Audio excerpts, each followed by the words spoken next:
Yo, what's going on out there? Banging D-Cell here. We're gonna do a little MLB preview. Go division through each division and say what each teams did to improve and what they didn't improve on, and give you our predictions for this year. Start off with the AL East. Most dominant probably in the AL. Probably. And start with the Red Sox. They won the division by 2 games. Won the World Series. Unfortunately. Yes, unfortunately. We're not Red Sox fans, by the way. We just hate Boston. We're just out right here.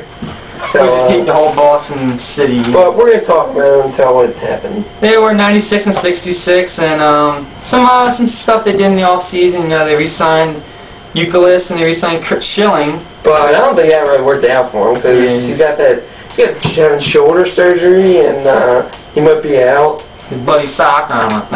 But they said he might be after the All-Star break, so that's big for them, I think. They also signed Sean Casey. Come off the bench probably, but I think he's a good bat. You know, they could help him out whenever they need him to pinch hit or whatnot. And a matchup to look at through spring training up till opening day. Who will win the starting center fielder job, Jacoby Ellsbury or Coco Crisp?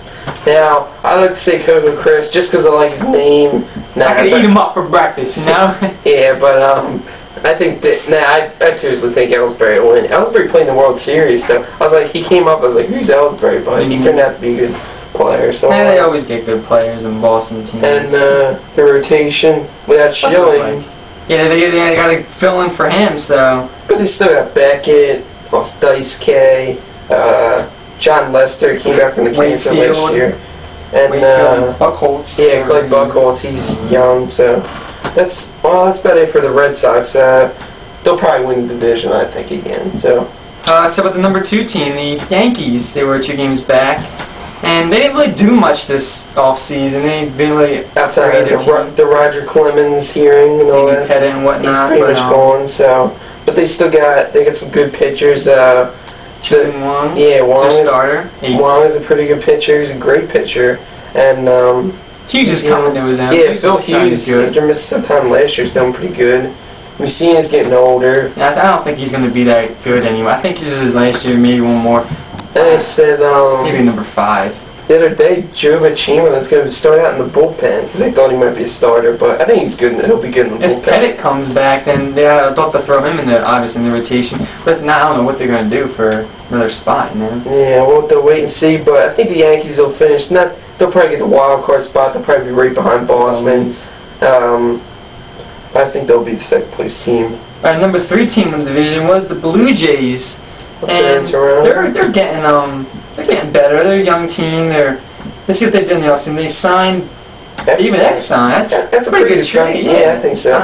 But speaking of trades, they swapped Troy Glaus for Scott Rowland. What do you think about that? Like, you think that's really worth it? Rowland, we hate him here in Philly. Yeah, but I mean, he's a good player. You can't say that he is. It's our biased opinion. We'd rather have probably Glaus than him, but they're both they're productive. They're great defense. They both hit like 25, 30 home runs, not getting 100. So I think it doesn't really matter. I think they're kind of interchangeable. I probably prefer Glaus, not just because hating Rowland, but also I just think he could hit maybe a couple more home runs than Rowland. I kind of think he's has a bigger bat, but I think it's a good trade either way.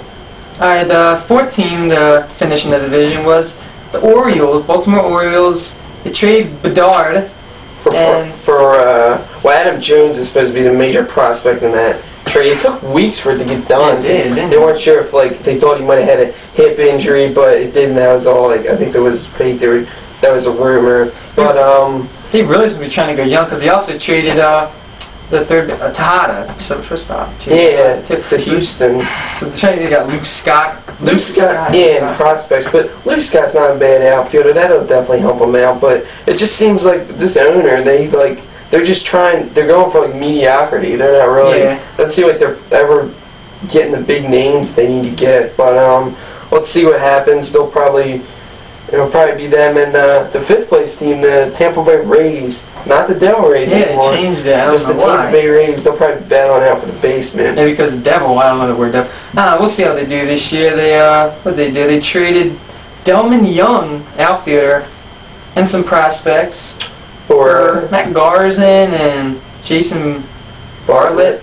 Yeah, I don't know much about him, but I know Bartlett's I've heard he's a decent shortstop, and I don't know if they had a shortstop. Well, they let Lugo go a couple years ago, so they got a shortstop now. And Garza, I think he's a decent starter. Help him out, along with they got Scott Cashmere down there. Yeah, he's developing a great pitcher. Yeah, that's a great acquisition for them when they got him for Victor Zambrano when they traded with the Mets. Best trade the Mets ever made, probably. I think we think it is, at least.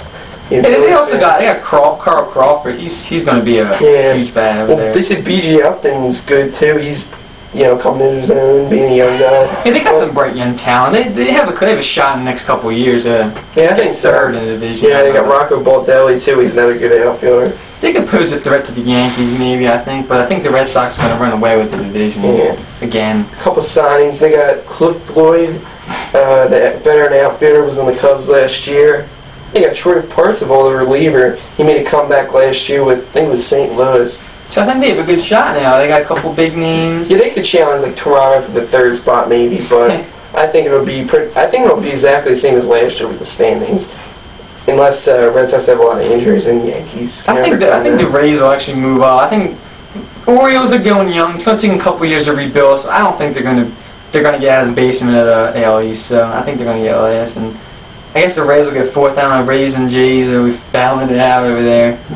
But I think it'll be the Rays probably in third, maybe. Alright, that's pretty much it for the AL East. We'll move on to the other AL divisions. Save the NL for last instead of the best division ever. Yeah. Best conference ever. So, wait for those videos. We got other football videos and whatnot coming at you, so see out for them, alright? I'm Bang. D-Cell. That's Bang. Yep, and we're DurtyBirdz, so peace out.